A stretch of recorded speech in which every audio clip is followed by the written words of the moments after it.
Okey, Assalamualaikum. Antara doa yang tak ada ikhtijab adalah doa seorang yang bermusafir. Betul tak Ustaz? Ya, betul. Dan kita bukan bermusafir di sebarang tempat. Kita bermusafir nak jadi jiran Rasulullah dan tetamu Allah.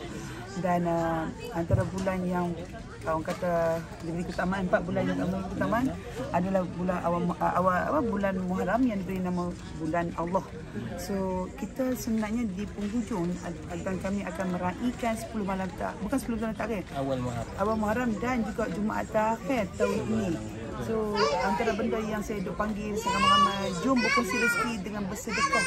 Dan kita tanya Ustaz mengenai apakah amalan yang sepatutnya kita buat nak tutup buku ni. Yes, amalan kita naik setiap hari, tetapi kalau kita tengok, takkanlah kita nak masuk langkah 1444 nanti dalam keadaan yang tercangak-cangak lagi. Betul tak?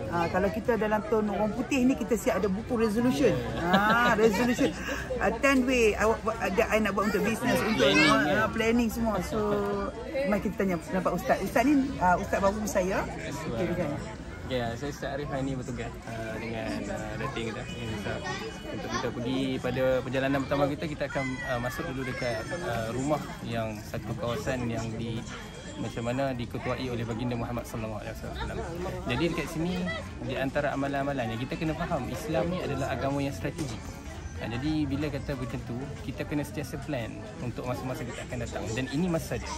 Ini masa dia untuk kita sama-sama plan untuk kita buku baru kita untuk tahun akan datang ni, supaya kita jadi hamba yang paling terbaik, umat Rasulullah yang paling terbaik, insya-Allah. Jadi dekat situ di antara amalannya adalah kita dengan banyakkan berdoa kepada Allah Subhanahu Wa Taala, dengan banyak bukan beristighfar kepada Allah Subhanahu Wa Taala, dan di antara amalan dituntut oleh baginda SAW yang kita banyakkan bersedekah untuk kita sama-sama mendapatkan ganjaran. Barang siapa yang memudahkan urusan orang lain, Allah Subhanahu Wa Taala membukakan seluas-luasnya kemudahan atas perjalanan dan perancangan kehidupan. Insya-Allah, insya-Allah. Bila orang tanya saya kenapa saya baru balik dan saya nak pergi lagi, Allahu Akbar. You all tahu tak, di Mekah dan Madinah ni banyak sangat-sangat tempat mustajab. Banyak sangat-sangat. Jangan selalu masuk ke Raudah, tetapi saya sendiri personally pernah bawa hati frust sangat dalam bisnes dengan Datuk, terlalu frust dengan kata tangku kena macam-macam benda. Tahun 2018 saya bawa balik 2 minggu dan saya kata saya tahu itu lepas main Isyak maghrib, saya kata Datuk, jadi Mami tak tahan, Mami nak patah balik. Dia kata Mami rambut tak dan boleh sikat lagi. Rambut tak dan boleh sikat. Saya kata nak pi balik pasal tak ada tempat yang lebih seronok. Walaupun kita menenangkan, walaupun orang kata sepertiga malam tu Allah turun, tapi ni kita pergi rumah dia ketuk-ketuk. Dan tak ada Allah pujuk saya turun-turun macam mana. Saya tengah tawaf tu, ada orang bisik kat tengah, Hajar Subhanallah. Saya dapat cium Hajar Aswad dengan senang je. Dapat dengan suami saya.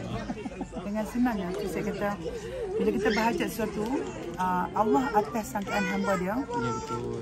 Dan kadang-kadang kita selalu doa. Kadang-kadang orang suka tanya saya, Datin, tips macam mana murah rezeki? Saya selalu kata macam ni, bagi dengan kadar yang kita dapat, bukan bagi dengan kadar apa orang lain dapat. Contohnya, berapa minimum orang tu RM10, kita pun RM10. Jangan bagi dengan kadar apa kita dapat. Allah akan tengok pasal bila kita doa, ya Allah, aku murahkan rezekiku supaya boleh aku berinfak ke jalanmu. Allah akan tengok berapa kita akan pasal macam ada orang nak buat akikah. Saya buat akikah kat Rahim kadang macam tiap-tiap bulan Bella. Tiap-tiap bulan dah buat. Dapat di Tanah Haram tu? Tanah Haram. Subhanallah. Satu, Tanah Haram ni kambing dia lagi murah. Ya, betul. Kedua, kita dapat pahala satu kebaikan dengan 100,000 Dia kali. murah tapi berlipat kali ganda ganjaran dia. 100,000 kali ganda. RM600 nak dapat kambing kat mana? Malaysia. Baby. 100,000 kali ganda. Lepas tu kita dapat pahala buat akikah, pahala sedekah 100,000 kali ganda. Masya-Allah. Saya selalu kata apa tau, dah masuk usia tua ni, kita kalau orang suka tanya saya, Datin, tip bisnes, work smart ke work hard? Saya kata dua-dua kena berjalan. Tapi dalam ibadat kita ada pilihan untuk work smart. Contohnya satu kebaikan, ibadah smart lah katanya. Ibadah smart. So pergi sana, bawa, kita nak buat akikah, bantu orang lain pun buat, sedekah dalam bentuk kederat. Dan insyaAllah antara benda yang kami buat nak beritahu kat you all ialah kita bagi sedekah dekat Mekah. Orang yang makan sana, lepas sana ada Ali kat belah sana tu, Dia orang kadang-kadang datang kat Mekah ni one way lah. Tiket datang dia ada, tiket balik tak ada. Jadi orang-orang macam tu sangat-sangat memerlukan. Jadi kalau kita bagikan dalam perjalanan dia dengan sentiasa dalam ibadah kepada Allah Subhanahu Wa Taala, siapa yang bagikan kebaikan kepada orang dan dia akan dapat kebaikan tu tanpa pengurangan walaupun sikit. Dan saya selalu pesan pada kita ni sebagai seorang anak, kita banyak buat benda yang sepi kat mak kita. Tok so kata tak. Yes. Mesti ada. Mak kita akan dapat tempeh kita. Baik ataupun jahat. Apa kata kali ni kita buat sedekah, kita kata, ya Allah Tuhanku, aku mohon padamu apa saja kebaikan yang aku buat, kau bagikanlah juga pada mak bapak aku. Especially kalau mak bapak kita dah meninggal. Macam saya, mak bapak saya tak sihat. Saya selalu kata apa, semoga amalan apa yang saya buat setiap bulan ke apa yang saya buat kat Mekah ni, dia jadi taman. So, bila mak saya turunkan dia lahat dah, ya Allah Tuhanku. Okay, saya bukan Hafizah, nama saya aja Hafizah. Ni Hafiz, saya bukan Hafizah. Tetapi semoga apa yang saya buat tak mengurangkan ibadat amalan untuk bagi mak saya juga berpeluang untuk rasa macam mana mak orang lain. InsyaAllah kan Ustaz? Ya, sedekah adalah ibadah yang unlimited. Siapa saja boleh buat. Dia tak kira daripada sudut berapa yang macam Datin sebut tadi kan. Jadi yang paling penting sekali kita tu kena ada usaha untuk berkongsi rezeki. Dan kita kena yakin bahawa rezeki tu Allah akan balas berganda-ganda lagi. Sebenarnya memang kadang-kadang kita tak harap pun Allah balas pun kan. Tapi dekat situ memang orang panggil sistem dia. Sistem orang panggil sunnatullah.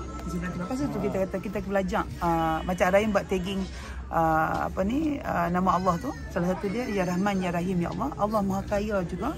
Allah ni dia bagi pahala kat kita.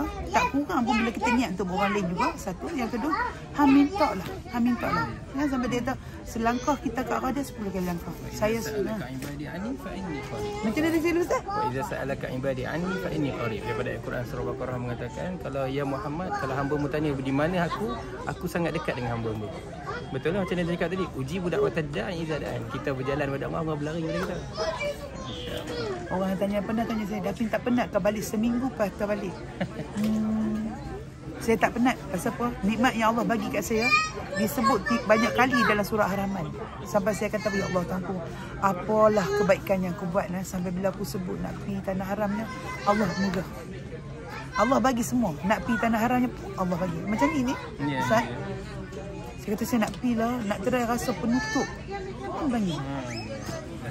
So stay tune untuk kami punya tazkirah di sana dan pengisian. Dan kali ni kita nak buat banyak pengisian untuk bagi tahu. Dengar ni kita hidup di zaman pandemik. Walaupun dah endemik dah, mati tu kita dengar terlalu senang. Terlalu senang. Bukan kullu nafsin za'iqatul maut ni memang betul ada, tetapi terlalu senang. Kita pun tak tahu bila kita nak pergi. Semoga apa yang kita buat di akhir-akhir usia kita ni membagi manfaat untuk bukan saja untuk orang lain, terutamanya kita. Banyak sangat yang kita buat ni orang kata pahala jariah tak berjalan, tapi dosa jariah yang berjalan. Komen dekat tempat orang kacau. Kadang-kadang kita suka orang tu kita buat sakit hati semua anak luar. So kita buat sampai orang kecam, tapi satu yang saya benda, make sure that you balance it up dengan amalan juga. InsyaAllah. Sekian saja doa kami sebagai seorang musafir. Semoga Allah angkat doa semua doa. Ya Allah jumpa juga untuk jadi tetamu Allah dan jiran Rasulullah. Terima kasih. Assalamualaikum.